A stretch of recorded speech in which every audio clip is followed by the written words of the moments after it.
Students, क्या हालचाल, कैसे हो? सब कुछ मस्त जबरदस्त जिंदाबाद। Today taking the fifth lecture of comfort rest and sleep and pain chapter of nursing foundation. और इससे पहले जो है हम लोगों ने जिस टॉपिक के बारे में देखा था उसका नाम था फिजियोलॉजी ऑफ पेन। हम लोगों ने पेन के फिजियोलॉजी के बारे में अच्छे तरीके से समझने का प्रयास किया था कि हमारे बॉडी में पेन किस तरीके से उत्पन्न होता है, ऐसा क्या होता है कि हमारी बॉडी को दर्द होता है, दर्द भी होता है तो वो प्रोसेस क्या है, उन सभी के बारे में हम लोगों ने अच्छे तरीके से बात किया था। वहां पर हम लोगों ने गेट थ्योरी को देखा था, ऐसे कौन कौन से नर्व हैं जिसके माध्यम से जो है वो पेन सिग्नल को भेजा जाता है, कहां पर, हमारे ब्रेन में। और ब्रेन में ऐसा क्या होता है कि हम लोग अलग अलग तरीके से रिएक्ट करते हैं, कैसे होता है, इन सभी के बारे में हम लोगों ने जाना था। तो अगर तुम लोगों जो है पेन वाला पहला लेक्चर नहीं देखा है तो जाके उसे अच्छे तरीके से देखना है, समझना है। फर्क नहीं पड़ता है कि तुम जीएनएम से हो या फिर बीएससी नर्सिंग से हो। ओके, अपना फाउंडेशन को अच्छा बनाने के लिए तुम्हें देखना बहुत ही जरूरी है। अब हम लोग चलते हैं आज वाले टॉपिक पे। तो यहां पर हम लोग देखने वाले हैं पेन के और जितने भी टॉपिक रह गए, चाहे वो हो गए काउज, चाहे वो हो सकते हैं रिस्क फैक्टर्स हो, चाहे वो पेन के अलग अलग टाइप्स हो, और बहुत सारे असेसमेंट हो, किस तरीके से हम लोग असेसमेंट करते हैं कि एक इंसान को कितना पेन हो रहा है। छोटे बच्चे जो बोल नहीं सकते हैं उसका असेसमेंट किस तरीके से करते हैं, बूढ़े का असेसमेंट किस तरीके से करते हैं, अगर कोई इंसान जो कि जो है मींस अनकॉन्शियस से उसका हम लोग किस तरीके से असेसमेंट करते हैं, इन सभी के बारे में जो है आज हम लोग देखने वाले हैं। और मैनेजमेंट किस तरीके से करते हैं उसे भी हम लोग देखेंगे। ओके, तो आज का लेक्चर बहुत ज्यादा इंपॉर्टेंट होने वाला है। तो हम लोग बिना समय को बर्बाद करते हुए सबसे पहले हम लोग फर्स्ट लेक्चर में देखने वाले हैं पेन के इंट्रोडक्शन के बारे में। और इसके बारे में हम लोगों ने पहले वाले लेक्चर में भी देखा था कि पेन का इंट्रोडक्शन क्या होता है। सेम थिंग है, बस मैं थोड़ा सा यहां पे रिवीजन करवाने वाला हूं कि पेन क्या होता है। क्या होता है जी पेन? पेन यहां पर कहा गया है कि पेन जो होता है वो unpleasant subjective sensory and emotional experience associated with actual और potential tissue damage or described in terms of such damage। Okay, तो क्या कहा जा रहा है यहां पर हम लोग थोड़ा तोड़ के समझते हैं। तो कहा जा रहा है पेन एक अनप्लीजेंट है। अनप्लीजेंट का मतलब क्या होता है कि किसी को अच्छा नहीं लगता है। Subjective sensory and emotional experience, ऐसा इमोशनल एक्सपीरियंस है, ऐसा सेंसरी थिंग्स है जिसको जो है हम लोग सब्जेक्टिवली तरीके से बता सकते हैं कि मेरे को इस तरीके का पेन हो रहा है, इतना ज्यादा पेन हो रहा है, इस पार्टिकुलर जगह पे पेन हो रहा है। ओके, विद एक्चुअल और पोटेंशियल टिश्यू डैमेज मींस अगर बॉडी में जो है, हमारे बॉडी में अगर डैमेज होता है हमारे टिश्यू, वो हो सकता है कि थोड़ा बहुत हो या फिर ज्यादा हो या फिर अलग अलग तरह से हो सकता है फिजिकली तरीके से हो सकता है केमिकली तरीके से हो, या फिर अलग अलग तरीके से जो भी हो रहा हो, अगर वहां पर हमारे टिश्यू डैमेज होंगे तो वहां पर पेन होगा। क्यों होगा? क्योंकि इन सभी के बारे में हम लोगों ने फिजियोलॉजी में देखा था कि वहां पर जो है नोसिसेप्टर होते हैं। नोसिसेप्टर क्या करता है जी? वहां पर सिग्नल देने का काम करता है हमारे ब्रेन को ताकि और ज्यादा डैमेज ना हो। ओके, और उसके हिसाब से हमारा ब्रेन काम करता है और उस तरीके से हमारा ब्रेन जो है रिएक्शन भी लेता है, जहां पर हम लोगों ने दो तरीके के नर्व फाइबर के बारे में देखा था। तो यहां पर सिंपल सा बात बोला गया है कि यहां पर कुछ की पॉइंट्स जैसे हो गया अनप्लीजेंट मींस इंसान को अच्छा नहीं लगता है, सब्जेक्टिव होता है मींस इंसान जो है उसको महसूस करता है और अच्छे तरीके से बयां करता है। नेक्स्ट है ये रखता है sensory and emotional component means अगर पेन होगा तो लोग रोएगा, चिल्लाएगा, चीखेगा। ओके, नेक्स्ट यहाँ पे मे अकर विद द एक्चुअल और पोटेंशियल टिश्यू डैमेज, यहां पर तभी होता है जब किसी तरीके का टिश्यू डैमेज हो रहा होता है। ठीक, तो हम लोगों ने जो है पेन के इंट्रोडक्शन के बारे में मींस डेफिनेशंस के बारे में हम लोगों ने एक बार फिर से रिवीजन कर लिया। अब यहां पर हम लोग बात करते हैं नेक्स्ट टॉपिक के बारे में, जहां पर दिया गया है टाइप्स ऑफ पेन। आखिर पेन कितने तरह के होते हैं? अब बोलेगा सर दर्द का भी प्रकार होता है क्या? सर दर्द का भी टाइप्स होता है क्या? बहुत सारे प्रकार होते हैं। यहां पर जो है मैं तुमको एक नहीं बल्कि अलग अलग तरीके से जो है अलग अलग टाइप्स को बताने वाला हूं। अब यहां पर सबसे पहले जो है बेसिक लिया गया है, pain is classified according to how long it last. Mean यहां पर बोला जा रहा है कि कौन सा दर्द जो है कितना लंबा रहेगा, उसके आधार पर जो है बताया जा रहा है कि कितने तरीके के पेन होते हैं। ओके, तो 2 दिन का हो सकता है, 1 महीना का हो सकता है, 1 साल तक लगातार पेन हो सकता है। तो पहले कहा गया कि 3 तरीके से बांटा गया है। पहला है एक्यूट पेन, सेकंड है सब एक्यूट पेन एंड थर्ड है क्रोनिक पेन। क्या क्या है जी? एक्यूट पेन, सब acute pain and chronic pain. Okay अब सबसे पहले हम लोग देखते हैं एक्यूट पेन का मतलब क्या होता है। एक्यूट पेन का मतलब होता है कि इसका ड्यूरेशन जो है लेस देन 30 डेज रहेगा, मींस 30 दिन के अंदर जो है ठीक हो जाने वाले दर्द जो है वो एक्यूट पेन में आएंगे। सडन ऑनसेट का मतलब होता है कि ये अचानक से आता है, अचानक से होना शुरू हो जाता है, वेल लोकलाइज्ड होता है, directly related to the tissue injury, infection and trauma. Means हम लोग बता सकते हैं कि ये किस कारण से दर्द हो रहा है। हो सकता है कि हमें चोट लग गई हो सकता है कि हमारा सिर जो है फूट गया हो, इन्फेक्शन हो गया हो, ट्रोमा हो गया हो, तो इस कारण से जो है यहां पर दर्द हो सकते हैं। और ये वेल लोकलाइज होता है, मींस जो है तुम अच्छे तरीके से बता सकते हो कि इस पार्टिकुलर जगह पर जो है पेन हो रहा है। नेक्स्ट सिम्टम्स क्या होते हैं, शार्प पेन करते हैं, मींस जो है बहुत नुकीला नुकीला टाइप का, फिर प्रिकिंग जैसे लगता है कि कोई हमको चुभा रहा है। स्टेबिंग पेन होता है कि जैसे जो है कोई चाकू मार रहा है। ओके तो उसको बोलते हैं स्टेबिंग पेन। तो इस तरीके के सिम्टम्स देखने को मिलते हैं। पर्पस क्या होता है, पर्पस होता है यहाँ पे protective alert about the injury, means तुम्हारा जो बॉडी है वहां पर अगर पेन हो रहा है इस तरीके का, इसका मतलब है कि वहां पर तुम्हें केयर करना है। तो इसका पर्पस होता है कि बॉडी को या फिर ब्रेन को जो है इंजरी के बारे में जो है बताना, अलर्ट करना। रिस्पॉन्ड वेल टू ट्रीटमेंट, यहाँ पर जो अगर तुम ट्रीटमेंट करते हो अच्छे तरीके से तो ये अच्छे तरीके से रिस्पॉन्ड करता है, मींस सही हो जाता है। यहाँ पर या तो एनाल्जेसिक ले लो, पैरासिटामोल ले लो या फिर ट्रामाडोल ले लो, जो भी लेने होते हैं, या फिर जो है यहां पर रेस्ट लेने होते हैं।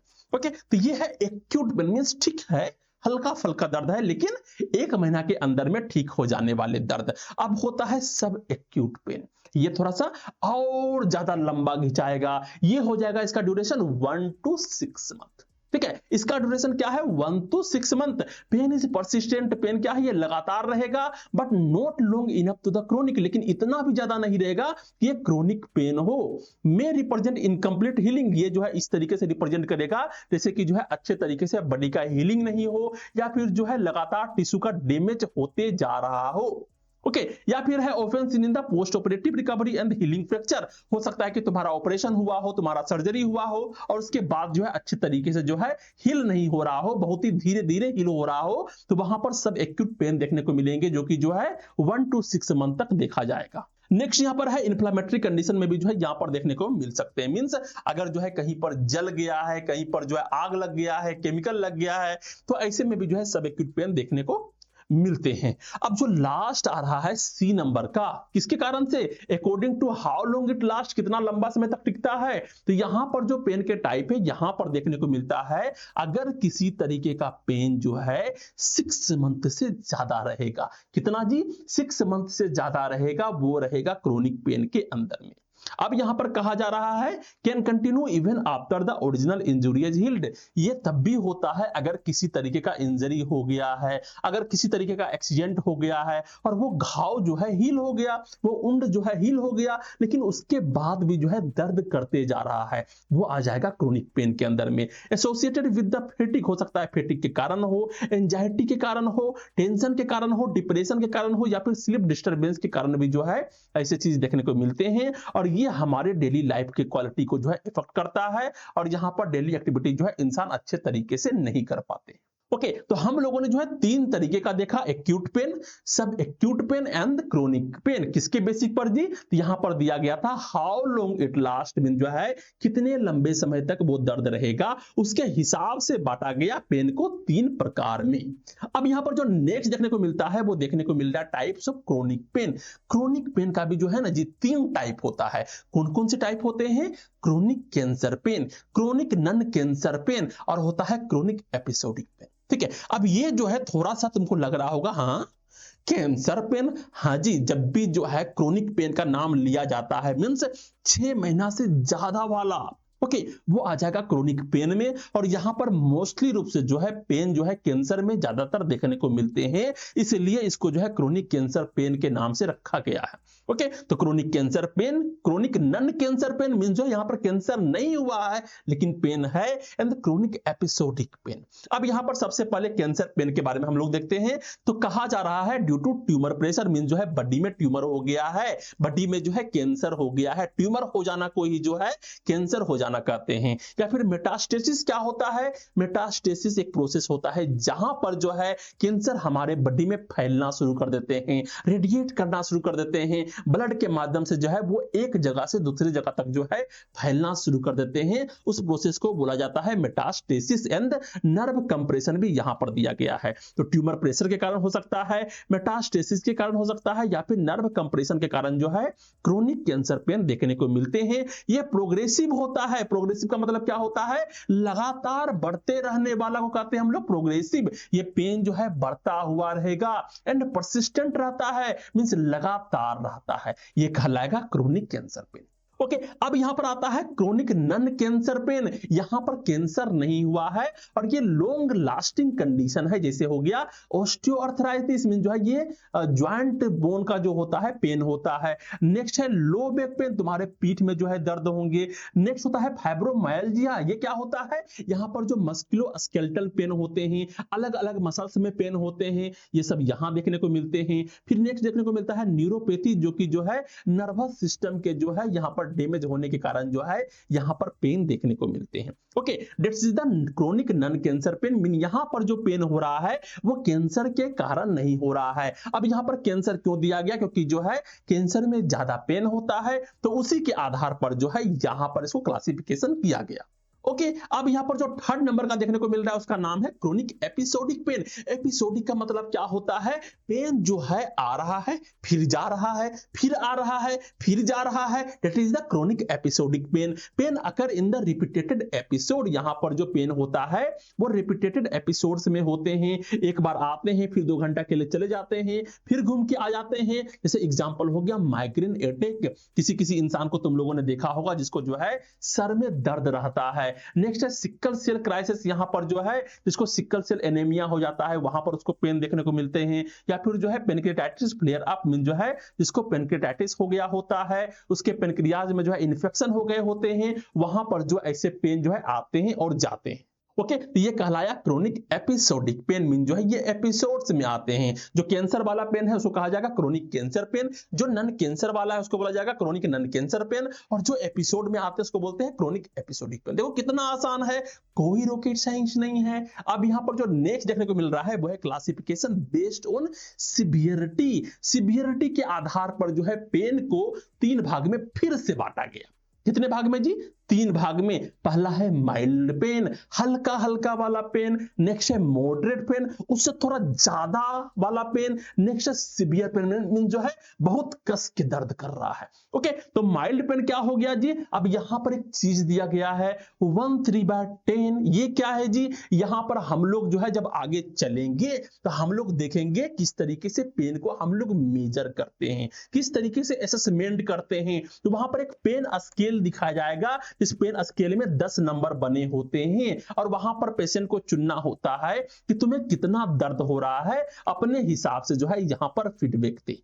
ओके, या फिर उसके चेहरा को देखते हुए, अलग अलग जो है सिम्टम्स को देखते हुए हम लोग पता लगाते हैं कि उस इंसान में कितना पेन है। तो उसी के आधार पर जो है यहां पर स्कोर दिया जाता है। इंसान को 1 पेन है, 3 पेन है, 4 पेन है, 7 पेन है, कितना पेन है। तो अगर इंसान को 1 से 3 तक है अगर 10 में से तो माइल्ड पेन होगा, 4 to 6 है 10 में से तो मॉडरेट पेन होगा, या फिर 7 से 10 है 10 में से तो सीवियर पेन होगा। ओके, तो यहां पर कहा गया अगर इंसान को माइल्ड पेन है, ज्यादा पेन नहीं है, हल्का फल्का पेन है, तो स्लाइट डिस्कंफर्ट होते हैं, मीन जो है थोड़ा सा उसको जो है परेशानी होती है, does not interfere severely with activities, लेकिन जो है उसको काम करने में किसी तरीके का परेशानी नहीं देखने को मिलता है। नेक्स्ट है मॉडरेट पेन। अब जो है थोड़ा सा पेन जो है हाई इंटेंसिटी में यहां पर देखने को मिल रहा है, तो यहां पर परसिस्टेंट रहेगा एंड नोटिसेबल रहेगा, मींस यहां पर इंसान जो है बार बार जो है वहां पे छूते रहेगा जहां पर जो है पेन हो रहा होता है, और ये तुम्हारे डेली एक्टिविटीज को इफेक्ट करेगा, तुम्हारे कंसंट्रेशन को जो है इफेक्ट करेगा। ओके, अब यहां पर आता है सीवियर पेन, मीन जो है ये पेन जो है बहुत ही अच्छे लेवल पर हो रहा है, ये इंटेंस होता है, बहुत कस के होता है, अनबियरेबल होता है, मीन जो है उसको तुम लोग जो है मींस सह नहीं सकते हो, सहन शक्ति से बाहर होता है, और यहां पर रिक्वायर होता है immediate and strong analgesic. Analgesic क्या होता है? पेन को कम करने के मेडिसिन होते हैं, तो यहां पर तुरंत जो है एक स्ट्रॉन्ग एनाल्जेसिक जो है दिया जाता है, और यहां पर ओपियोइड्स का भी यूज किए जाते हैं। तो हम लोग इसी लेक्चर में जब लास्ट पास्ट में जाएंगे, आगे बढ़ेंगे, तो वहां पर हम लोग देखेंगे कि कौन कौन से मेडिसिन का यूज करते हैं दर्द को कम करने के लिए। ठीक, अब हम लोग नेक्स्ट चलते हैं, यहां पर फिर से क्लासिफिकेशन देखने वाले हैं। कितना सारा क्लासिफिकेशन अब यहां पर देखने को मिलता है। Classification based on the pathology, pathology के आधार पर जो है पेन को फिर से क्लासिफाई कर दिया गया। पैथोलॉजी का मतलब क्या होता है कि हमारे बॉडी में कोई चीज जो है किस तरीके से हो रहा है, सेलुलर लेवल पर क्या काम चल रहे हैं, that is called the pathology. अब यहां पर कहा गया नोसिसेप्टिव पेन। क्या है जी? नोसिसेप्टिव पेन। ये क्या होता है? Pain caused by activation of nociceptor. अब नोसिसेप्टर के बारे में तुमको पता है कि नहीं पता है? पता है या फिर नहीं पता है? इससे पहले वाले लेक्चर अगर तुम लोगों ने देखा होगा तो तुम्हें अच्छे तरीके से पता होगा कि नोसिसेप्टर क्या होता है। क्या होता है जी? वो जो है फ्री न्यूरॉन होते हैं, जहां पर जो है वो सिग्नल को अटैच करता है और उसे जो है अपने ब्रेन तक भेजता है। तो pain caused by the activation of nociceptor. यहां पर जो है जो नोसिसेप्टर होते हैं हमारे स्किन में, हमारे बोन में, हमारे अलग अलग ऑर्गन में, वो एक्टिवेट हो जाता है ड्यू टू केमिकल, थर्मल और मैकेनिकल डैमेज। किसी तरीके का डैमेज हो गया है और उस कारण से जो है यहां पर पेन रिसेप्टर जो है एक्टिवेट हो जाते हैं। तो नोसिसेप्टर क्या है जी? नोसिसेप्टर है pain receptor and this is the normal physiology pain mechanism. ये क्या है? ये एक normal physiology of pain mechanism है। तो अगर तुम लोगों ने नहीं देखा है इससे पहले वाला लेक्चर तो जाके अच्छे तरीके से देखो और समझो अच्छे तरीके से।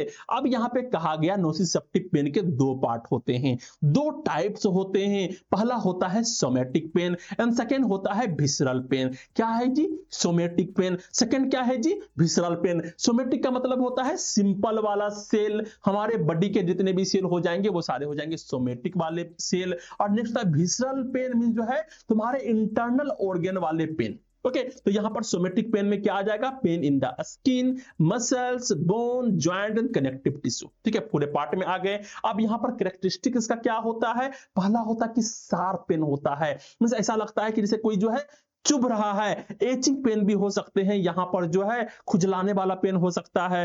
थ्रोबिंग पेन हो सकते हैं, जैसे कि जो है किसी ने चाकू भोंक दिया है। वेल लोकलाइज होते हैं, मींस तुम बता सकते हो कि ये पेन कहां पे हो रहा है। ओके, नेक्स्ट इसके काउजेस क्या हो सकते हैं? काउजेस है इन्फ्लामेशन हो गया है, इन्फेक्शन हो गया है, आर्थराइटिस हो गया है, इस्केमिया हो गया है, ब्लड का कमी हो गई है वहां पर, या फिर जो है ऑक्सीजन की कमी हो गई है, ट्रोमा हो गया है, स्प्रेन हो गया। स्प्रेन क्या होता है जी? जो टेंडन होता है वहां पर जो है अलग अलग तरीके के प्रॉब्लम्स देखने को मिलते हैं। एक स्प्रेन होता है, एक स्ट्रेन होता है। नेक्स्ट है टिश्यू इंजरी यहां पर देखने को मिलते हैं। तो ये सारे जो है यहाँ पर प्रॉब्लम्स हैं जिस कारण से जो है यहाँ पर सोमैटिक पेन्स देखने को मिलते हैं। अब एक हो गया विसरल पेन। क्या होता है जी?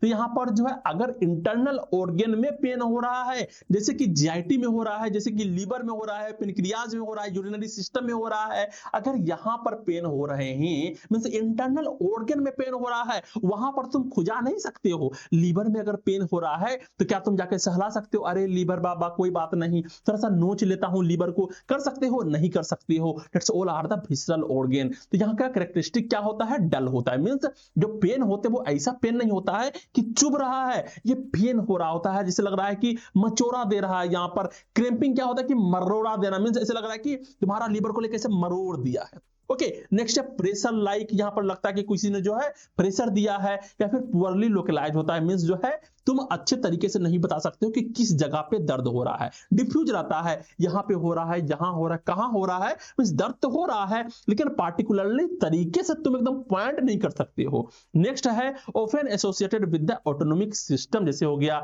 स्वेटिंग के कारण से, नोजिया, वोमिटिंग के कारण से, या फिर पेलर भी जो है देखने को मिलता है। ये सारे सिम्टम्स हैं जब ऐसे पेन होते हैं। तो यहां पर जो है ज्यादा पसीना आता है, ज्यादा वोमिटिंग होना शुरू हो जाता है, या फिर चेहरा पीला होने शुरू हो जाते हैं। ओके, नेक्स्ट यहां पर होता है काउजेस। क्या होता है जी? इसके काउजेस हो सकते हैं ऑब्स्ट्रक्शन, मीन जो है इंटेस्टाइनल ब्लॉक हो सकता है, तुम्हारा जो मींस क्या कहते हैं, जो तुम्हारा फूड पाइप होता है वो ब्लॉक हो जाएगा।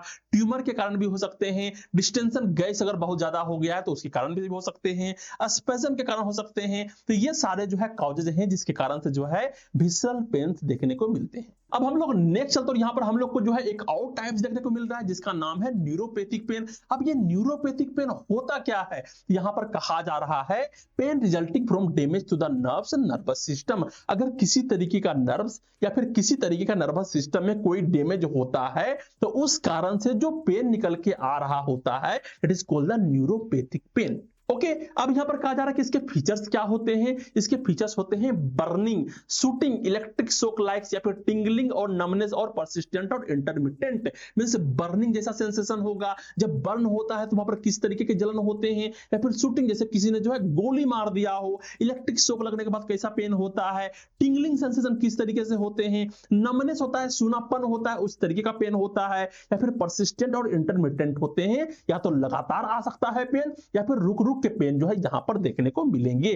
तो ये सारे फीचर्स होते हैं और ये सारे फीचर्स जो है न्यूरोपैथिक पेन में देखने को मिलते हैं। अब यहां पर हम लोग को देखने को मिल रहा है एक और टाइप्स कहा गया है, यहां पर है टाइप्स ऑफ न्यूरोपैथिक पेन। तो जो न्यूरोपैथिक पेन होते हैं जो कि नर्व एंड नर्वस सिस्टम के डैमेज होने के कारण हमें देखने को मिलते हैं, ये भी दो तरह के होते हैं। कितनी तरह के होते हैं जी? दो तरह के होते हैं। पहला होता है central neuropathic pain and second होता है पेरिफेरल न्यूरोपैथिक पेन। कितने तरीके के होते हैं? दो तरीके के होते हैं। पहला होता है central neuropathic pain and second होता है पेरिफेरल न्यूरोपैथिक पेन। अब यहां पर जो सेंट्रल न्यूरोपैथिक पेन होता है ये क्या होता है? ये जो है इसका ओरिजिन होता है इंजरी टू ब्रेन और स्पाइनल कोड। क्या होगा?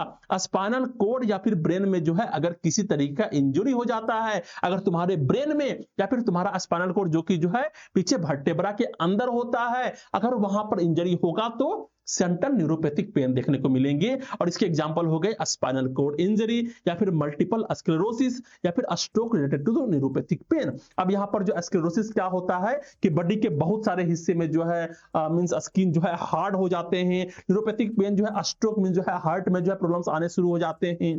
ओके नेक्स्ट यहाँ पर देखने को मिल रहा है पेरिफेरल न्यूरोपैथिक पेन्स मीन जो है डैमेज टू पेरिफेरल नर्व्स। अलग अलग जो नर्व्स है जो कि हमारे बॉडी में फैले हुए हैं, अगर वहां पे नर्व डैमेज होते हैं तो वहां पर जो है अलग अलग तरीके के एग्जांपल देखने को मिलते हैं। जैसे हो गया डायबिटिक न्यूरोपैथी।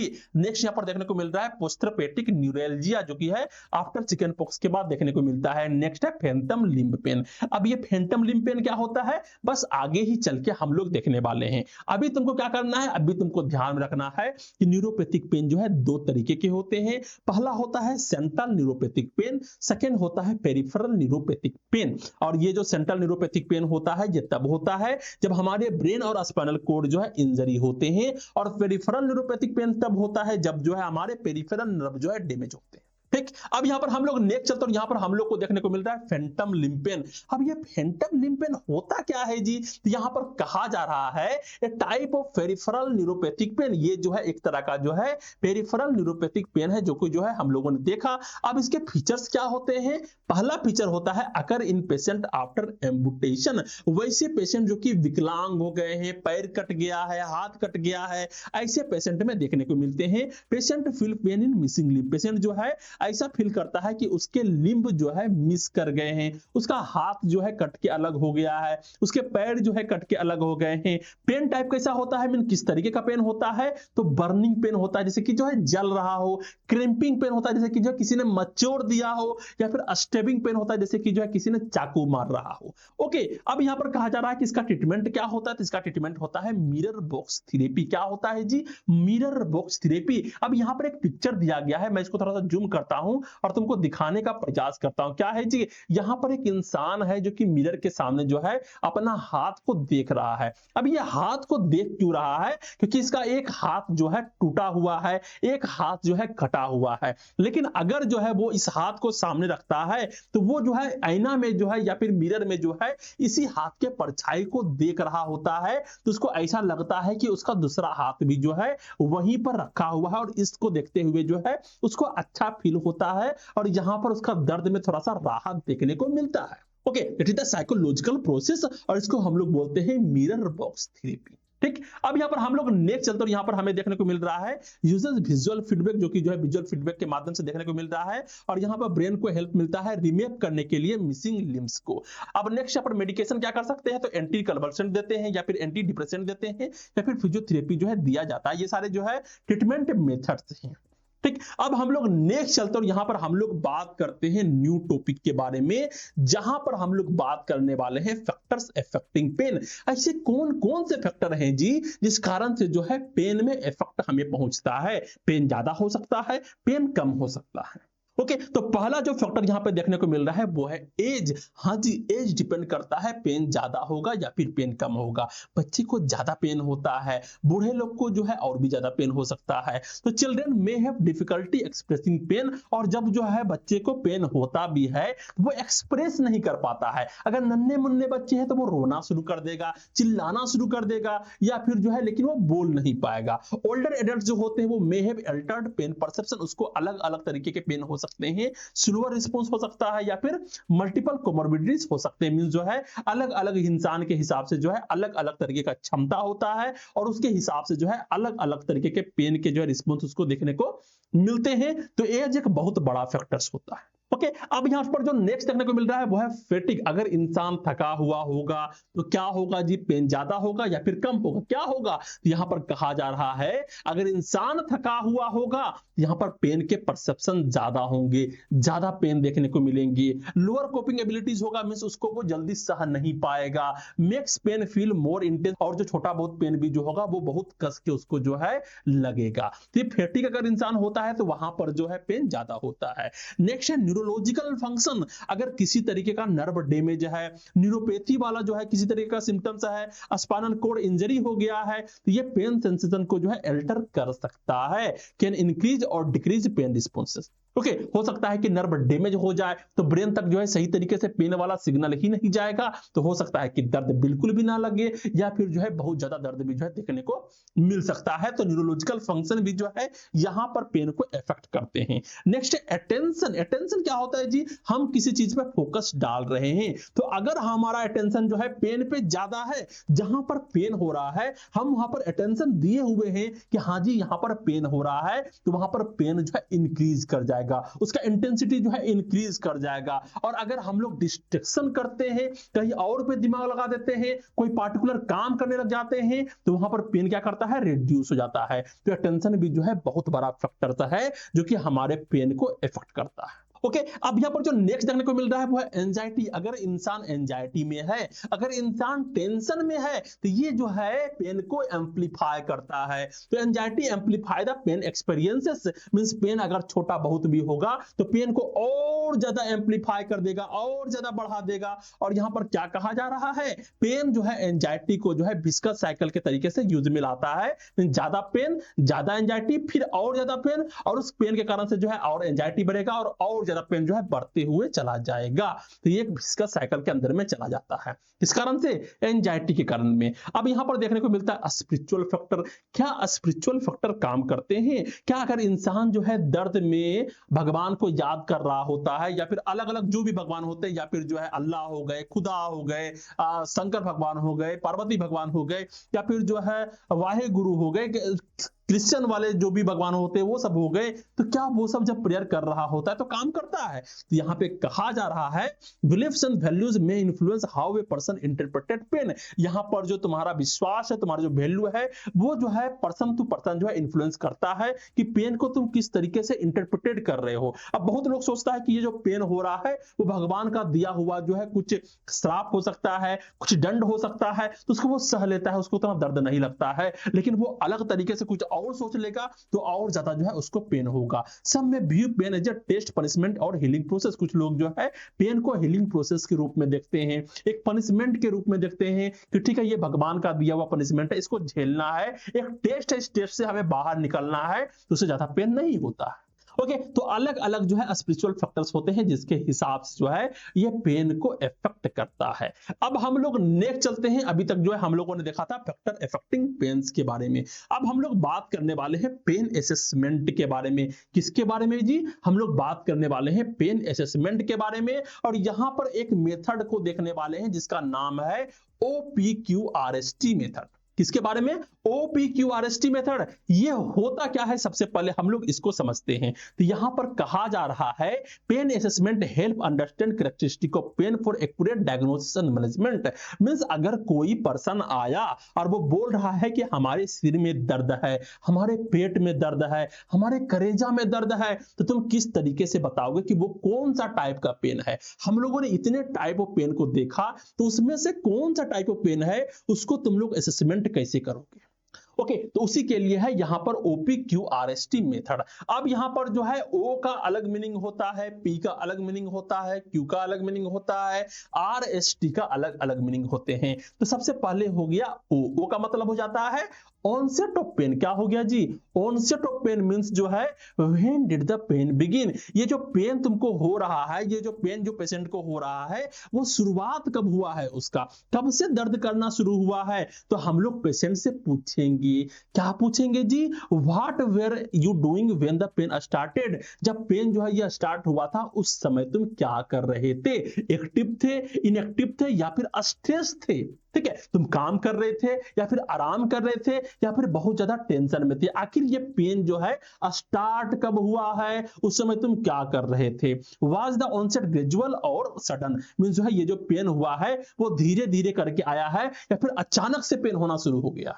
ओके, क्या होता है कि एक पेन होता है जो कि अचानक से होना शुरू हो गया। अब कौन सा रीजन है मेरे को पता नहीं। एक पेन होता है कि धीरे धीरे जो है पहले हल्का हल्का था, अब थोड़ा सा मॉडरेट में गया, अब जो है सीवियर पेन होना शुरू हो गया है। ओके, तो इस तरीके का था क्या, इसके बारे में पूछा जाएगा। नेक्स्ट है did any specific activity trigger it.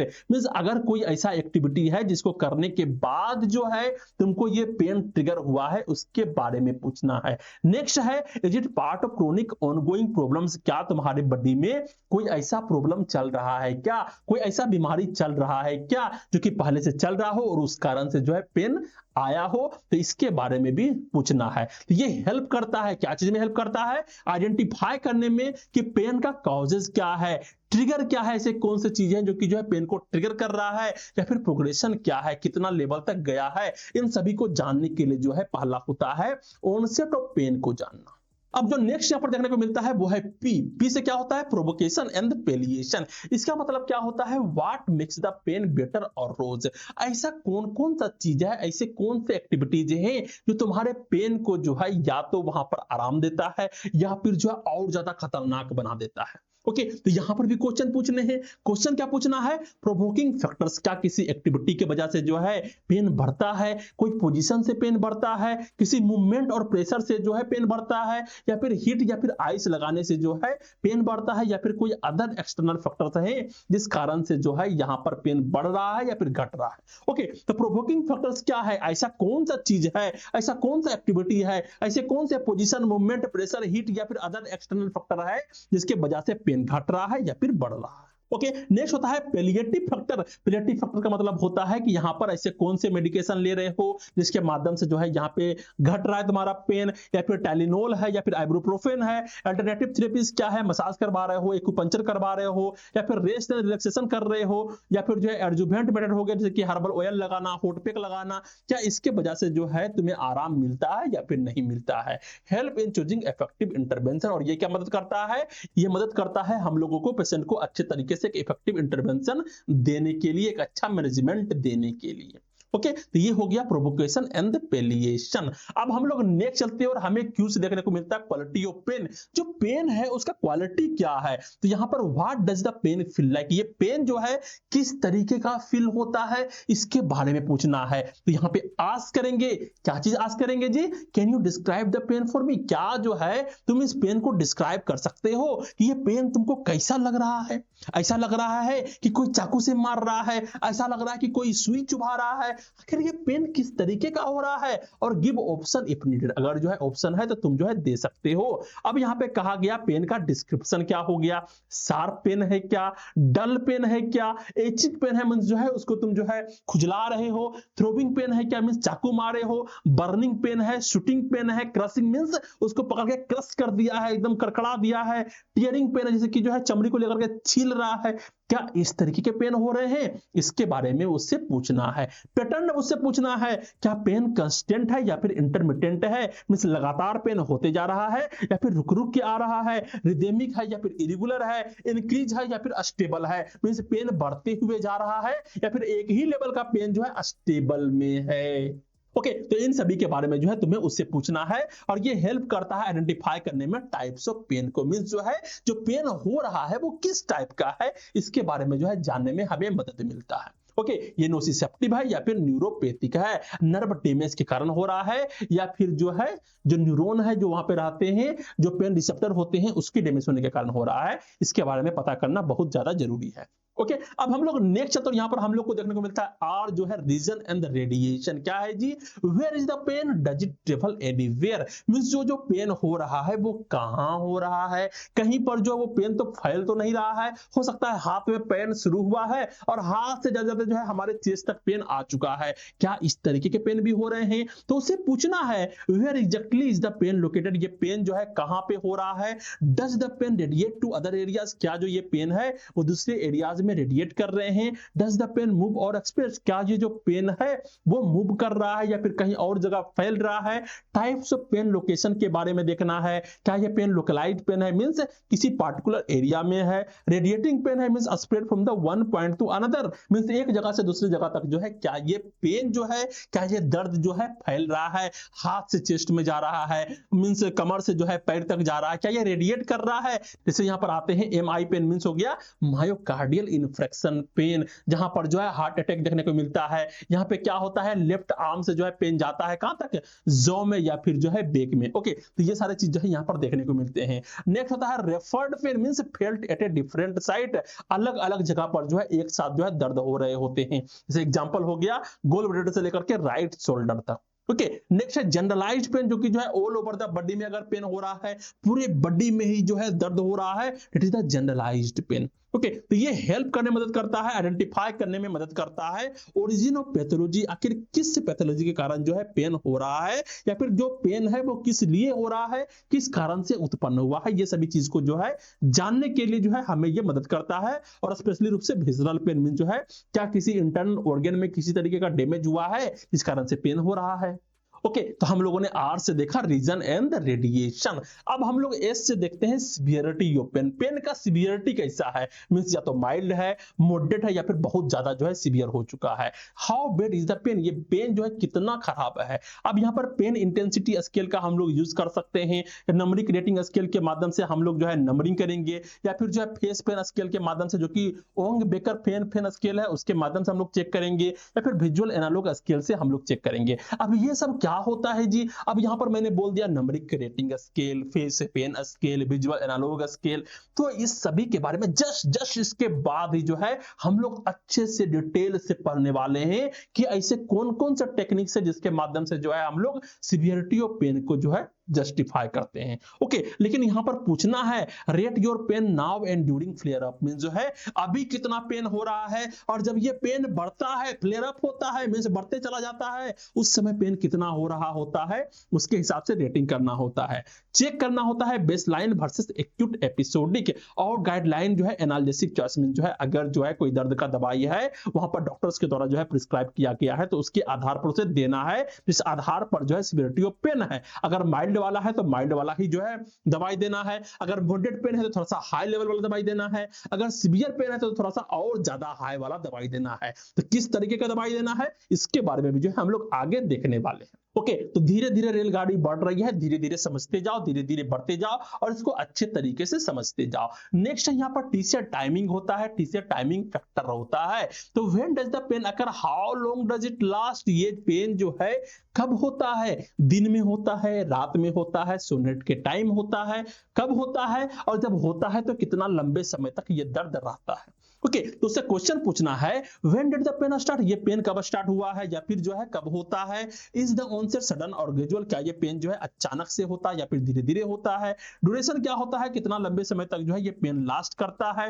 Frequency क्या होता है, इंटरमिटेंट है या फिर कंटिन्यूअस है, मींस जो है लगातार ये पेन होते रहता है, या फिर रुक रुक के पेन होता है, फिर रुक जाता है, फिर होता है, फिर रुक जाता है, या फिर has the pain change over the time, या फिर जो पेन है वो अलग अलग टाइम में जो है अलग अलग तरीके के होते हैं, कभी जो है बेटर होते हैं, कभी रोज होते हैं, कभी डिफरेंट होते हैं।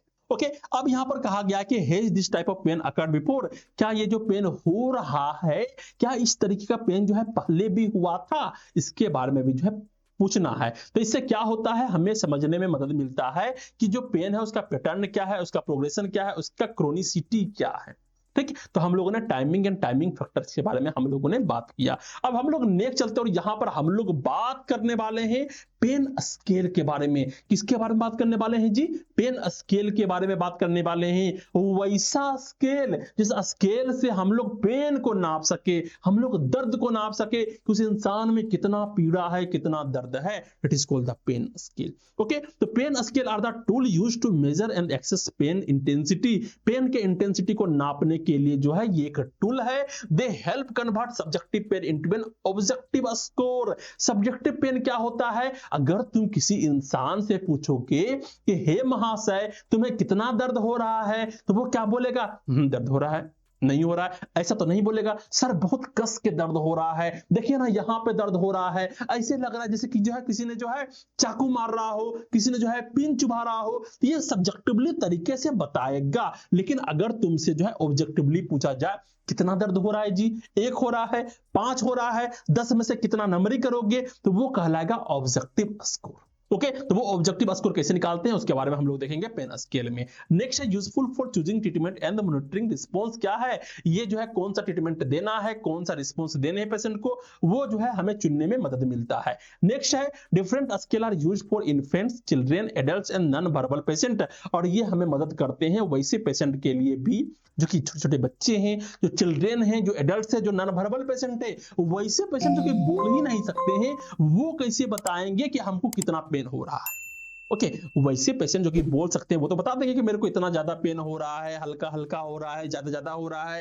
लेकिन वैसे पेशेंट जो कि बोल नहीं सकते हैं, वो कैसे बताएंगे कि मेरे को कितना पेन हुआ है? उसके बारे में हम लोग देखेंगे। नेक्स्ट है improve communication between patient and health care professional. इससे क्या होता है? हमारा जो कम्युनिकेशन होता है वो ज्यादा इंप्रूव होता है कि पेशेंट और हेल्थ केयर प्रोफेशनल में किस तरीके से बात करने हैं, या फिर इस पेन स्केल के माध्यम से हम लोग पेशेंट से जान पाते हैं कि हाँ उसको एक्चुअली जो है कितना पेन हो रहा है। ओके, अब हम लोग नेक्स्ट चलते हैं। यहां पर हम लोग को देखने को मिल रहा है सबसे पहला स्केल जिसका नाम है NIPS, neonatal infant pain scale. इसको याद रखना है। क्या है इसका नाम जी? इसका नाम है NIPS, neonatal infant pain scale. Neonatal का मतलब क्या होता है? नया बच्चा, जो बच्चा जन्म लिया है, इन्फेंट है, छोटा शिशु है। यहाँ पे कहा जा रहा है न्यूनेटल इन्फेंट पेन स्केल क्या होता है? ये यूज्ड होता है infant up to 1 year of age. जो बच्चे जो है 1 साल से छोटे उम्र के हैं, उसमें जो है पेन को जानने के लिए जिस मेथड का यूज किया जाता है, जिस टूल्स का यूज किया जाता है, it is called the NIPS, neonatal infant pain scale. Okay, अब ये एक्सेस करता है, क्या चीज को एक्सेस करता है? अब छोटा बच्चा है वो तो बोल पाएगा नहीं, सिंपल सी बात है, इतना तो मैं भी समझता हूं और तुम भी समझते होगे। तो यहां पर हम लोग उसका देखेंगे, क्या चीज देखेंगे? उसके फेशियल एक्सप्रेशन को देखेंगे। उसका फेस का एक्सप्रेशन कैसा है, मींस वो बहुत कस के दांत को कटकटा रहा है, क्या कर रहा है, क्या वो रो रहा है, उसका ब्रीदिंग पैटर्न कैसा है, किस तरीके से सांस ले रहा है, उसका आर्म्स का कंडीशन कैसा है, उसका लेग्स का कंडीशन क्या है, या फिर वो जागा हुआ है या फिर जो छटपटा रहा है। इन सभी को हमें देखना होता है और उसी के आधार पर हम लोग स्कोर देते हैं। 0 स्कोर, 1 स्कोर। अगर ये स्कोर जो है 3 हो जाता है, अगर जो ये स्कोर जो है मोर देन 3 होता है, ये इंडिकेट करता है कि हाँ बच्चे को पेन है। ओके, तो सबसे पहले हम लोग देखेंगे फेशियल एक्सप्रेशन। क्या उसका फेशियल एक्सप्रेशन जो है रिलैक्स्ड है, शांत है, या फिर ग्रीमेस है? ग्रीमेस का मतलब होता है दांत को खींचा हुआ। यहां पर हम लोग देखेंगे 1। ओके, अगर जो है दांत को किचकिचाए हुए है वो होगा 1। अब क्राई कर रहा है, तो जब रो रहा है वो रो नहीं रहा है, पहले तो क्या नन, या फिर विम पर हल्का हल्का रो रहा है, क्यों क्यों कर रहा है, या फिर वैगरस क्राई कर रहा है, मींस बहुत कस कस के रो रहा है। अगर वैगरस क्राई कर रहा है तो यहाँ पर 2 देंगे, अगर हल्का हल्का रो रहा है तो 1 देंगे। ओके, अब यहां पर कहा जा रहा है ब्रीदिंग पैटर्न। क्या वो जो सांस ले रहा है वो आराम आराम से ले रहा है, नॉर्मली तरीके से ले रहा है, या फिर उसके जो सांस लेने के तरीके हैं वो वेरिएबल है, कभी कम ले रहा है, कभी कस कस के लेना शुरू कर दिया है। अगर ऐसा होता है तो वहां पर 1 देने हैं, अगर नॉर्मल है तो 0 देना है। ओके, नेक्स्ट है उसके आर्म्स। क्या उसके आर्म जो है मींस हाथ जो है वो रिलैक्स्ड है या फिर रेस्टेंड है, पूरा खींचा हुआ इस तरीके से टाइट किया हुआ है, इस चीज को देखना है। लेग्स में भी देखना है कि वो रिलैक्स्ड है या फिर जो है खिंचाव है, रिस्ट्रेंड है, उसको देखना। अगर रिस्ट्रेंड है तो वहां पर 1 देने हैं। और स्टेट ऑफ अराउजल में है, क्या वो जो है स्लीप है, अवेक है, जागा हुआ है, या फिर फुस्सी है, या फिर जो इसका मतलब होता है कि वो नौटंकी कर रहा है, मीन छटपटा रहा है। तो अगर ऐसा कर रहा है तो वहां पर भी जो है 1 देने हैं। और अगर जो है 3 से ज्यादा होता है मींस बच्चे को पेन है। ओके, तो ये सिंपल सा एक तरीका होता है जो कहा जाता है न्यूनेटल इन्फेंट पेन स्केल, और इसके माध्यम से जो है 1 साल तक के बच्चे को जो है हम लोग चेक करते हैं। ठीक, अब हम लोग नेक्स्ट चलते हैं और एक और टूल्स के बारे में देखते हैं जिसका नाम है फ्लेक स्केल। क्या नाम है जी? FLACC scale. और फ्लेक का मतलब होता है face, legs, activity, cry and consolability. अब यहां पर हम लोग देखते हैं कि यहां पर कहा गया है ये यूज्ड होता है 2 मंथ टू 7 ईयर, 2 महीने से लेकर के जो है 7 साल वाले बच्चे में जो है इसका यूज किया जाता है। Useful for children who can not verbalise pain. ऐसे बच्चे जो कि बता नहीं सकते हैं कि उसको जो है पेन हो रहा है, वैसे बच्चे के लिए जो है इसका यूज किया जाता है। किसका यूज? फ्लेक स्केल का यूज किया जाता है। अब यहां पे कहा जा रहा है जो फ्लेक स्केल है, यहां पर हम लोग क्या क्या चीज को चेक करते हैं? फेस को, लेग्स को, एक्टिविटीज को, क्राई को एंड कंसोलेबिलिटीज को। ओके, अब यहां पर जो चार्ट हमें देखने को मिल रहा है इसको मैं थोड़ा सा जूम कर देता हूं, उसके बाद जो तुमको मैं दिखाता हूं। यहां पर क्या है, सबसे पहले अगर तुम ध्यान से देखोगे तो यहां पर तुम्हें देखने को मिल रहा है फेस। फेस में जो है नो पार्टिकुलर एक्सप्रेशन और स्माइल। अगर जो है फेस में किसी भी तरीके का एक्सप्रेशन नहीं है, स्माइल नहीं है, तो 0 अंक देना है।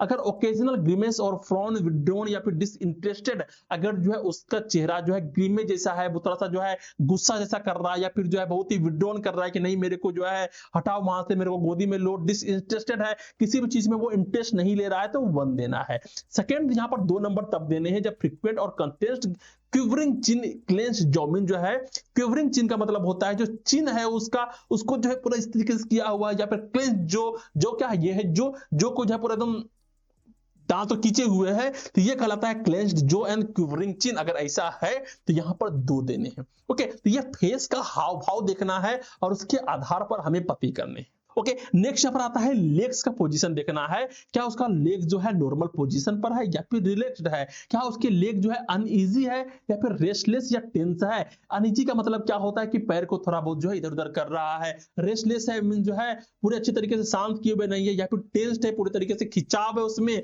या फिर जो है किकिंग और लेग्स ड्रॉन अप, या फिर जो है पैर को जो है पूरा किक मार रहा है इस तरीके से जो है ऊपर नीचे कर रहा है, या फिर दाएं बाएं कर रहा है। अगर ऐसा कर रहा है तो वहां पर 2 देना है।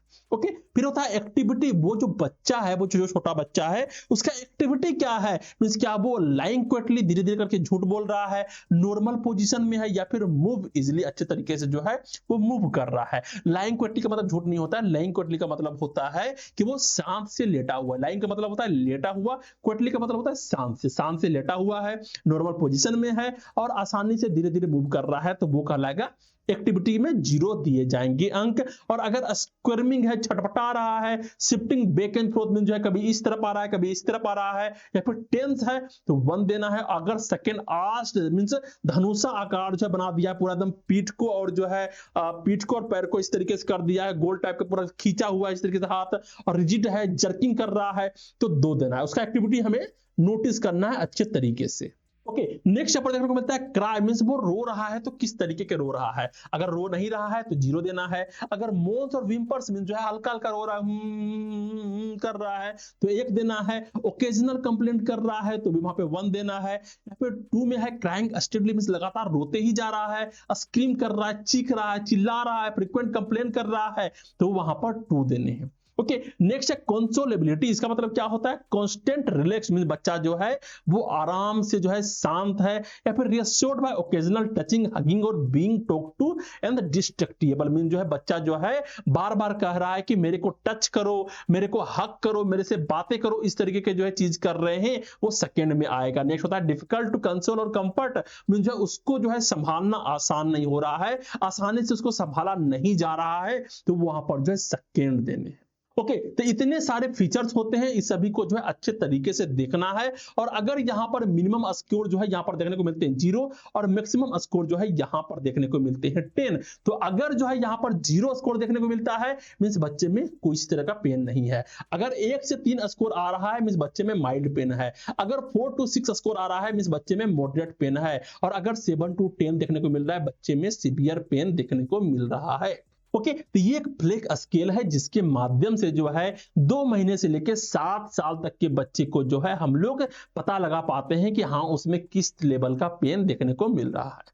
ओके, ये सेकेंड नंबर का जो है पेन स्केल था। अब थर्ड नंबर का एक पेन स्केल हम लोग देखते हैं जिसका नाम है ओंग बेकर फेसेस पेन स्केल। क्या है, यहां पर अलग अलग तरीके के फेस होते हैं। अब ये यूज कहां होता है, इसका यूज होता है चिल्ड्रेन अबव 3 ईयर, 3 साल से बड़े बच्चे में यूज करते हैं हम लोग। एंड कम्युनिकेशन डिफिकल्टी पेशेंट, अगर वैसा पेशेंट जो कि अच्छे तरीके से कम्युनिकेशन नहीं कर पा रहा है, अच्छे तरीके से बोल नहीं पा रहा है, उससे हम लोग जो है इस तरीके से बात करते हैं। डिस्क्रिप्शन क्या होता है, यहां पर 6 फेस जो है बने हुए होते हैं। यूज 6 कार्टून फेस फ्रॉम 0 होता है नो पेन और 10 होता है तो रोस्ट पेन। अगर जो है 0 है तो मीन जो है बहुत एक जरा सा भी पेन नहीं है, और अगर 10 है मीन जो है बहुत ज्यादा पेन है, बहुत ज्यादा हर्ट हो रहा है। And patient point two face state match how they feel, और यहां पर ये जो है एक स्केल रहता है, एक कागज में बने हुए होते हैं, और उसे जाकर के जो है पेशेंट को दिखाया जाता है और पूछा जाता है कि आपको कितना जो है पेन फील हो रहा है।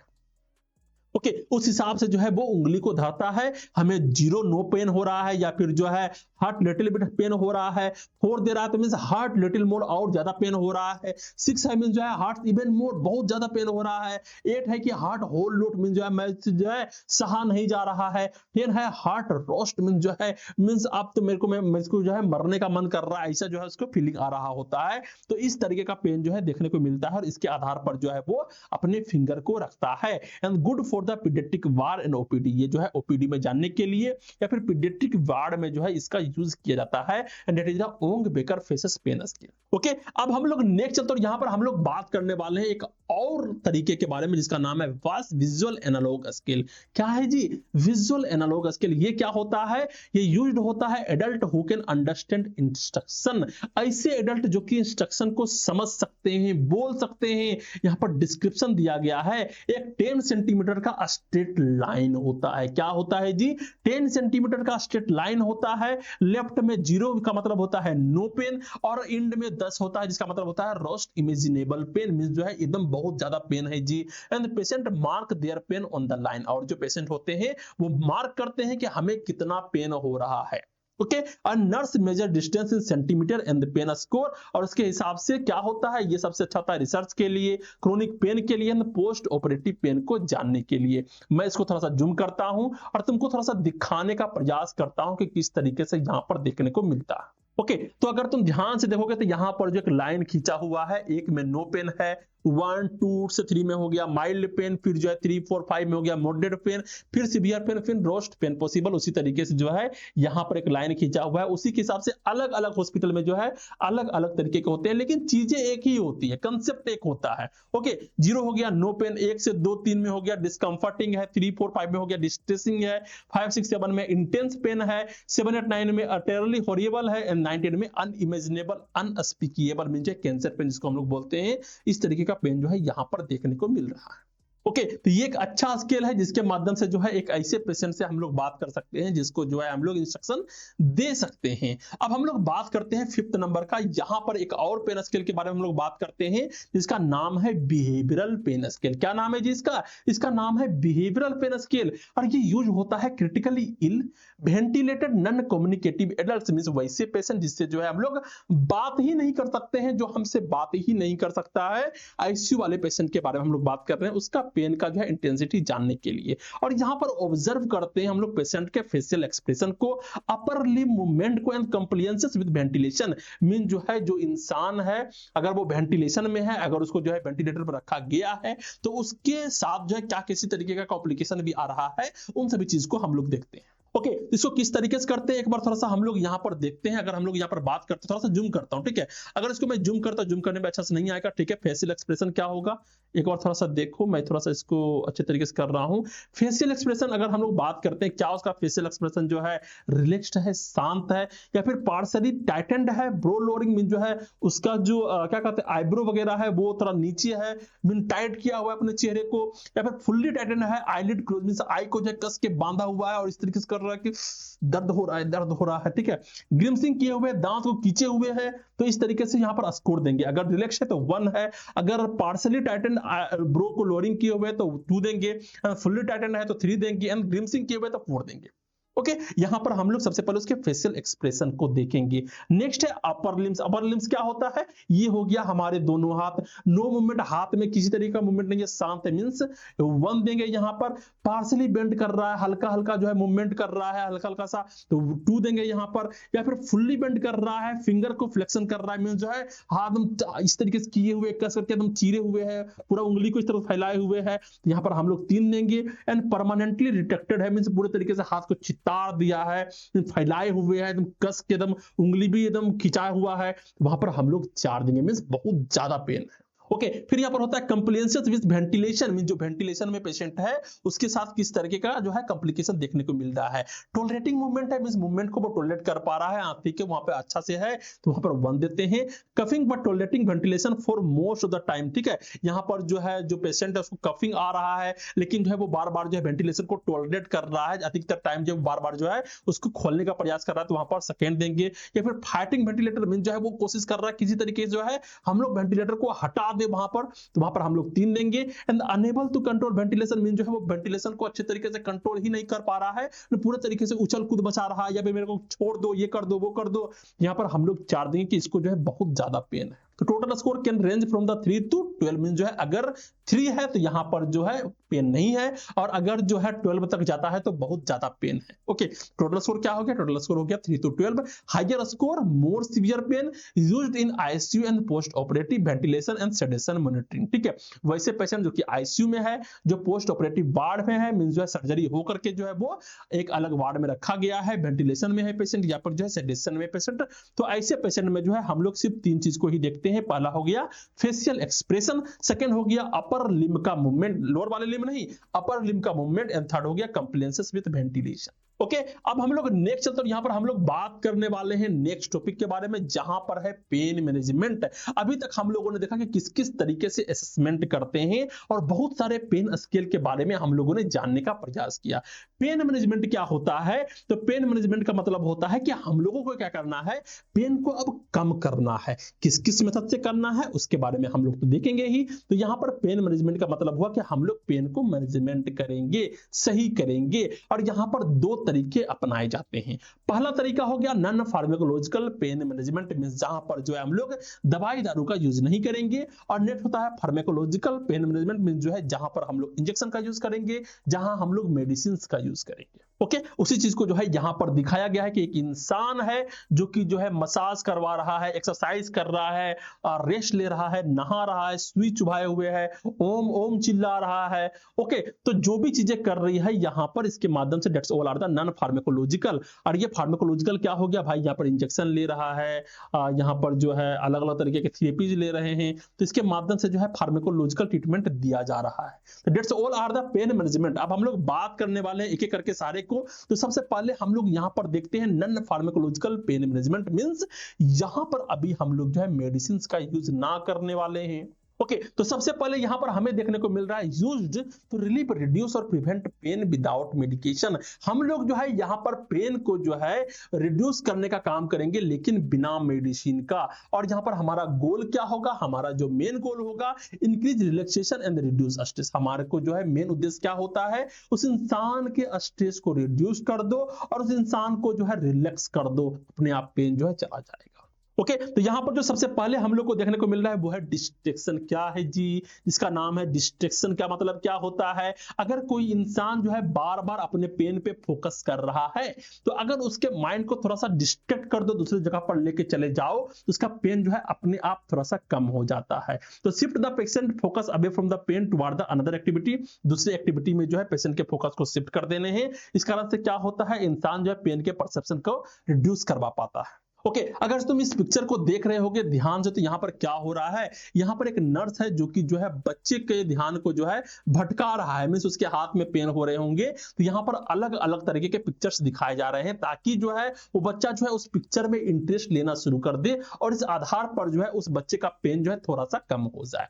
यह था डिस्ट्रैक्शन मेथड। सेकेंड मेथड है म्यूजिक थेरेपी, मींस जो है अच्छे अच्छे गाने सुनाना। वैसे पेशेंट जिसको जो है गाना पसंद है, कौन सा गाना पसंद है उस तरीके के गाना अगर सुनाई जाए, उस तरीके का म्यूजिक अगर सुनाई जाए तो यहाँ पर उसको आराम मिलता है। Listening to calming music lower anxiety, means जो है एंजाइटी को लोअर करता है, रिलैक्स करता है माइंड को और डिक्रीज करता है पेन के सिग्नल्स को। तो यहाँ पर तुम ध्यान से देख रहे होगे, यहाँ पर जो अम्मा जी है उसको जो है अच्छे तरीके से म्यूजिक सुनाया जा रहा है ताकि जो है वो आराम हो सके। हो सकता है कोई भजन हो सकता है किसी भी तरीके का गीत हो, उसके आधार पर दिया जाता है कि पेशेंट जो है कौन सा गाना को लाइक करेगा और इस आधार पर जो उसके पेन जो है धीरे धीरे रिड्यूस भी होते हैं। ये कारागार है।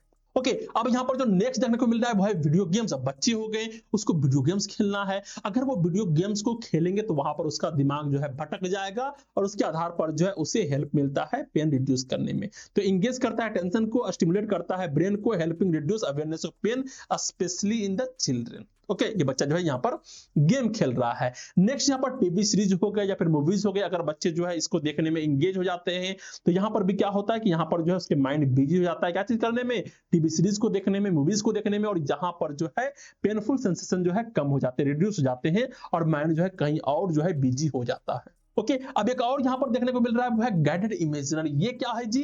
गाइडेड इमेजरी यहाँ पर कहा जा रहा है पेशेंट इमेजिन पीसफुल सीन, जैसे हो गया बीच, जैसे हो गया forest, to relax the mind and decrease stress related pain. अब यहाँ पे होता क्या है, यहाँ पर एक जो है प्रोफेशनल होता है जो कि जो है पेशेंट को अच्छे तरीके से जो है सुलाए हुए रहता है। सुलाने के बाद जो उसको इमेजिन करवाता है। इमेजिन करिए आप जो है एक बीच पर हैं, वहां पर आपको एक सुंदर सी अप्सरा मिल जाती है।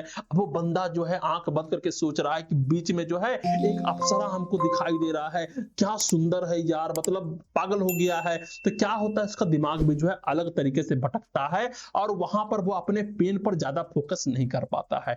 मींस यहाँ पर अप्सरा का बात हो गया। अलग अलग तरीके के हो सकते हैं, किसी को फैमिली का याद दिलवाया जाए, किसी को उसके प्रेमिकाओं का याद दिलवाया जाए, प्रेमी का याद दिलवाया जाए। तो इसके माध्यम से क्या होता है, इसके माध्यम से जो है उसका दिमाग जो है थोड़ा सा भटकता है और वहां पर पेन जो है कम होता है। ओके, तो इसी पिक्चर में जो है इस तरीके से दिखाया गया है, थर्ड आई को दिखाया गया है और अलग अलग तरीके के जो है ये बंदा इमेजिनेशन कर रहा है। ओके, अब हम लोग नेक्स्ट चलते हैं। यहाँ पर हम लोग को देखने को मिल रहा है एक नेक्स्ट मेथड जिसका नाम है कॉग्निटिव बिहेवियर थेरेपी। यहाँ पर जो है उस इंसान के बिहेवियर को चेंज किया जाता है। मेनली जो है इस सब को यूज करते हैं हम लोग मेंटल हेल्थ में। अगर किसी तरीके का डिसऑर्डर होता है तो वहां पर हम लोग यूज करते हैं और ये पेशेंट को हेल्प करता है निगेटिव थॉट्स को दूर करने में, पेन के बारे में इंप्रूव करता है, कोपिंग स्ट्रेटजी को रिड्यूस करता है, पेन के इंटेंसिटी को अलग अलग तरीके से जो है उसके दिमाग के साथ खेला जाता है और अलग अलग तरीके के कोपिंग स्ट्रेटजी जो है उसको बताए जाते हैं कि दिमाग के साथ इस तरीके से खेलना है ताकि तुम्हारा पेन जो है रिड्यूस हो सके। ठीक, अब हम लोग नेक्स्ट चलते हैं। यहाँ पर हम लोग को देखने को मिलता है एक नेक्स्ट मेथड जिसका नाम है क्यूटेनियस स्टिमुलेशन थेरेपी। क्या है जी? Cutaneous stimulation therapy. इसको जो है हम लोग थोड़ा सा डिटेल से पढ़ने वाले हैं। फिर भी यहाँ पे दिया गया कि हमारे जो बॉडी होते हैं, जो हमारे सेल होते हैं, उसको जो है थेरेपी दिया जाता है। हो सकता है कि वो हीट के माध्यम से हो, कोल्ड के माध्यम से हो, मसाज के माध्यम से हो, टेंस के माध्यम से हो, या स्टिमुलेट करता है स्किन के नर्व्स को और ब्लॉक करता है पेन के सिग्नल को। पेन सिग्नल को ब्लॉक करता है। कैसे ब्लॉक करता है जी? मैंने तुमको बताया था इससे पहले वाले लेक्चर्स में कि किस तरीके से जो है यहाँ पर पेन सिग्नल को ब्लॉक करवाया जाता है। गेट थ्योरी था, गेट थ्योरी को हम लोगों ने अच्छे तरीके से समझाया था। अगर नहीं देखो तो जाके देखो। मैं बार बार जोर इसलिए दे रहा हूं क्योंकि वो इंपॉर्टेंट है, तुम्हें जाकर के देखना है और समझना है। ओके, अब यहाँ पर जो नेक्स्ट देखने को मिल रहा है, अब यहाँ पर क्या था, यहाँ पर जो है अलग अलग तरीके के सिग्नल दिए जा रहे हैं ताकि जो है वहां पे नर्व को जो है ब्लॉक किया जा सके। अब यहाँ पर है बायोफीडबैक। बायोफीडबैक क्या होता है? इलेक्ट्रॉनिक सेंसर होता है जो मॉनिटर करता है बॉडी फंक्शन को, हार्ट रेट को, मसल टेंशन को। Patient learn to control them to reduce pain और उसके हिसाब से जो है पेशेंट जो है सीखता है कि किस तरीके से जो है अपने हार्ट रेट को जो है अपने कंट्रोल में करने हैं, मसल टेंशन को जो है कंट्रोल में करने हैं और ये मशीन जो है उसको मदद करवाता है। तो ये एक इलेक्ट्रॉनिक सेंसर है, अच्छे तरीके से जो है वो बॉडी के फंक्शन को मॉनिटर करता है। जब पेन होता है तो उसका हार्ट रेट क्या होता है, किस तरीके से होता है, किस तरीके से उसको कंट्रोल करना है। ओके, ये हो गया बायो फीडबैक मेथड। अब यहाँ पर जो हम लोग को नेक्स्ट देखने को मिल रहा है वो है क्यूटेनियस स्टिमुलेशन थेरेपी, जिसके बारे में हम लोगों ने जस्ट पहले दिखा था। अब क्यूटेनियस स्टिमुलेशन थेरेपी क्या होता है? ये वर्क करता है हमारे फिजियोलॉजिकल पेन कंट्रोल में। अगर हमारे बॉडी में, अगर हमारे मसल्स में, अगर हमारे बोन में पेन हो रहा है तो वहां पर हम लोग जो कंट्रोल करवा पाते हैं इस कुटेनियस स्टिमुलेशन थेरेपी के माध्यम से। तो यहाँ पर क्या होता है, हमारे स्किन को जो है स्टिमुलेट करता है, इसके माध्यम से क्या होगा, डिक्रीज हो जाएगा हमारा पेन का परसेप्शन, क्योंकि जो है वहां पर क्या होता है जी, वहां पर हमारे पेन रिसेप्टर जो है ब्लॉक हो जाते हैं। हेल्प करता है रिलीज इंडोर्फिन, यहाँ पर हम लोगों ने देखा था, हम लोगों ने जो है गेट थ्योरी में देखा था किस तरीके से इंडोर्फिन जो है रिलीज होता है और हमारे जो है पेन सिग्नल जो है वो ब्लॉक हो जाते हैं, और ये एक नेचुरल पेन किलर का काम करता है। ओके, नेक्स्ट यहाँ पर हम लोग को देखने को मिलता है, पहला हो गया मसाज। वहां पर हम लोगों ने देखा था कि किस तरीके से जब जो है हम लोग को कहीं पे पेन चुभता है या फिर दर्द होता है, अगर हम लोग उसको सहलाते हैं तो किस तरीके से पेन करना बंद कर देता है। तो यहाँ पर वही चीज हम लोग को देखने को मिल रहा है कि अगर जो है पेन हो रहा है तो हम लोग मसाज करवाते हैं। क्या होता है, इससे मसल रिलैक्स करते हैं, इंक्रीज हो जाता है हमारा ब्लड फ्लो, और इस माध्यम से जो है हमारा पेन जो है घट जाता है। तो यहाँ पर जो अच्छे तरीके से मसाज करवाया जा रहा है। ओके, नेक्स्ट है हीट एंड कोल्ड एप्लीकेशन। क्या है जी, हीट एंड कोल्ड एप्लीकेशन। यहाँ पर हीट के माध्यम से रिलैक्स करते हैं मसल्स को, इंक्रीज होता है सर्कुलेशन। जहां पर भी जो है हम लोग हीट लगाएंगे वहां पे सर्कुलेशन अच्छे तरीके से होगा। सर्कुलेशन का मतलब होता है ब्लड सर्कुलेशन अच्छे तरीके से होगा वहां पे, और वहां पर हमारा पेन जो है थोड़ा सा रिलीफ मिलता है। Cold reduce swelling and numbs pain. अगर जो है बहुत ही नम है, अगर वहां पर स्वेलिंग हो गया है, इन्फ्लामेशन हो गया, तो वहां पर हम लोग कोल्ड एप्लीकेशन देते हैं। अब यहाँ पर अगर तुम ध्यान से देखोगे इस पिक्चर को, इस जो मेथड है, इस मेथड को हम लोगों ने अच्छे तरीके से बताया था कि ये क्या चीज है। ये एक तरीके का पोच होता है, ठीक है, और इसे जो है हम लोग कोल्ड एप्लीकेशन देते हैं। मींस ये जो बक्सा है, मींस एक पाउच है, यहाँ से खुलता है, खुलने के बाद जो उसमें हम लोग आइस डाल देते हैं और उसके बाद उसको बंद कर देते हैं, और उसके बाद जो है हम लोग क्या करते हैं, स्किन पे धरते हैं। इससे क्या होता है कि स्वेलिंग रिड्यूस होता है और जो है पेन नम्स जो है धीरे धीरे घट जाता है। और वहीं पर जो है इसके हिसाब से अगर हम लोग हॉट वाटर बैग का यूज करते हैं, मींस गर्म पानी का बैग जो होता है, जो कि लड़कियां लोग यूज करती है अपने पीरियड के समय में, अगर उसका यूज करते हैं तो वहां पर क्या होता है, मसल रिलैक्स होता है और जो है सर्कुलेशन इंक्रीज करता है, और इसके माध्यम से पेन जो है धीरे धीरे घट जाता है। ये सारे क्यूटेनियस स्टिमुलेशन थेरेपीज हैं। यहाँ पर एक और है जिसका नाम है कॉन्ट्रालेटरल स्टिमुलेशन। क्या होता है जी, यहाँ पर जो है सेम उसी तरीके का है, मींस यूजेस इलेक्ट्रिकल इंपल्स। हम लोग यहाँ पर क्या करते हैं, इलेक्ट्रिकल इंपल्स का यूज करते हैं,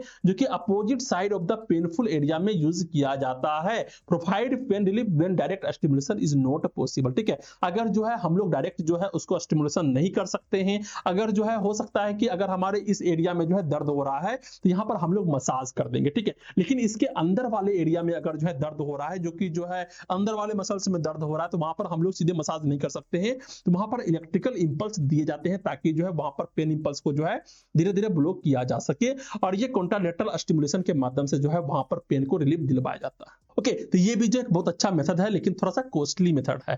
एक होता है टेंस, TENS, यहाँ पर कहा जाता है ट्रांसकुटेनियस इलेक्ट्रिकल नर्व स्टिमुलेशन। ये भी सेम चीज है, यहाँ पर दिखाया गया है, सेम जिस तरीके से वहां पे काम कर रहा होता है उस तरीके से यहाँ पर भी काम कर रहा होता है, लेकिन ये low voltage electrical current applied to the skin pad. एक स्किन पेड के माध्यम से जो है लो वोल्टेज इलेक्ट्रिकल करंट जो है दिलवाया जाता है, और ये काम किस तरीके से करता है, ये स्टिमुलेट करता है हमारे नर्व फाइबर को, ब्लॉक करता है पेन सिग्नल को जो कि ब्रेन में जा रहा होता है। गेट कंट्रोल थ्योरी को हम लोगों ने पिछले वाले लेक्चर में देखा था, अच्छे तरीके से समझा था, और वहां पर मैंने बताया था कि किस तरीके से जो है पेन जो है यहाँ पर ब्लॉक होते हैं, और रिलीज करता है एंडोर्फिन्स को, जो कि जो है नेचुरल पेन किलर होता है, और वहां पर जो है पेन हमारे घट जाते हैं। एक तरीके का ये जो है हॉर्मोन्स होते हैं जो कि जो है पेन को कम करने में मदद करता है। ओके, अब हम लोग नेक्स्ट तो यहाँ पर हम लोग बात करने वाले हैं एक और मेथड को जिसको कहा जाता है एक्यूप्रेशर एंड एक्यूपंक्चर। क्या है जी, ये एक्यूप्रेशर है। एक्यूप्रेशर में क्या होता है, प्रेशर और नीडल ऑन स्पेसिफिक पॉइंट। हमारे बॉडी के बहुत सारे पॉइंट होते हैं जहां पर अगर हम लोग प्रेशर डालते हैं तो उसके हिसाब से जो है बॉडी के पेन जो है यहाँ पर रिलीफ मिलता है,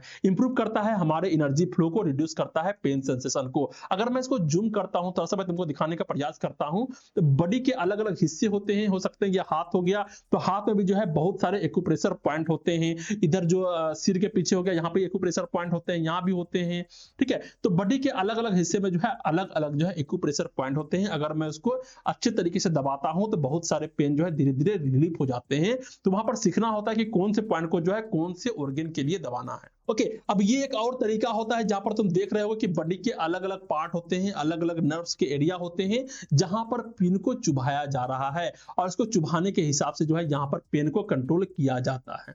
ओके, इससे क्या होता है, स्पेसिफिक पॉइंट होता है हमारे बॉडी में और वहीं पर डाला जाता है, और कहा जाता है कि यहाँ पर जो है नर्व को थोड़ा सा जो है इंपल्स दिया जाता है, जिसके माध्यम से जो है हम लोग पेन को जो है यहाँ पे कंट्रोल कर पाते हैं।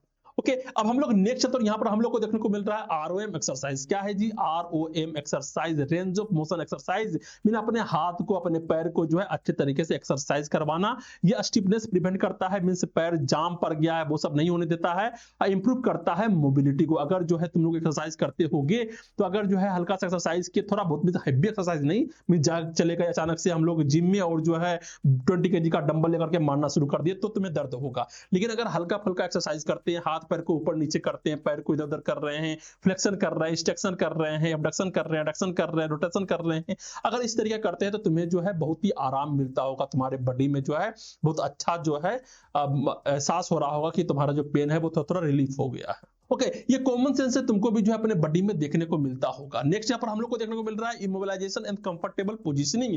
मींस जो है अगर कोई पेशेंट है जो कि दर्द में है, किसी पार्टिकुलर पोजीशन में उसे दर्द हो रहा है, तो उससे क्या होता है, एक अच्छा तरीके का जो है मींस सिटिंग पोजीशन दिया जाता है ताकि जो है उसे पेन ना हो। तो रेस्ट पेनफुल एरिया, जहां पर जो है पेनफुल एरिया है बॉडी के वहां पर रेस्ट देना। सपोर्ट करना जॉइंट को, अगर जो है जॉइंट में पेन है तो वहां पर जो है जॉइंट सपोर्ट लगा देना। रिड्यूस करना स्ट्रेन को एंड मसल स्पाज्म। ठीक है, अगर मसल में जो है स्पाज्म हो गया है, वहां पे मरोड़ा दे रहा है या फिर जो स्ट्रेन आ गया है, तो वहां पर जो है हमें कम करने के लिए जो अलग अलग तरीके के जो है कुछ इमोबिलाइजेशन एंड कंफर्टेबल पोजीशनिंग करवाए जाते हैं ताकि जो है वहां पर दर्द जो है रिड्यूस हो सके।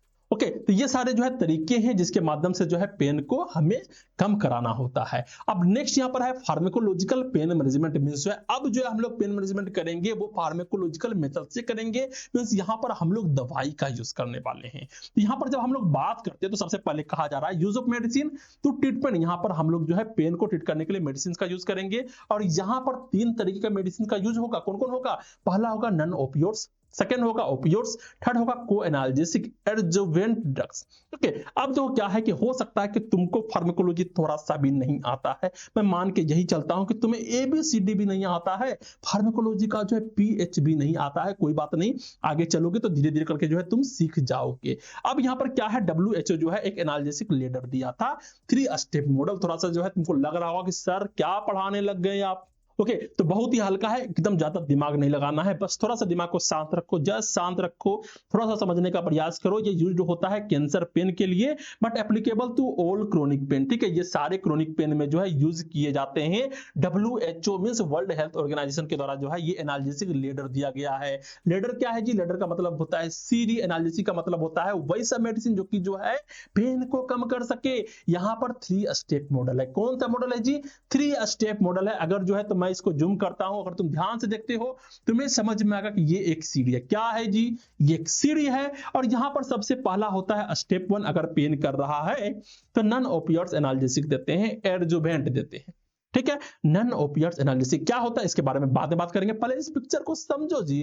देखो ये क्या हो रहा है। स्टेप 1 क्या है जी? नॉन ओपियोइड्स एनाल्जेसिक देते हैं। फिर अगर जो है उससे भी पेन कम नहीं हुआ और जो है पेन इंक्रीज कर गया, परसिस्टेंट है पेन, तो यहाँ पर सेकेंड स्टेप में जाते हैं जहां पर वीक ओपियोइड्स देते हैं, नॉन ओपियोइड देते हैं या फिर एडजुवेंट को हम लोग देते हैं।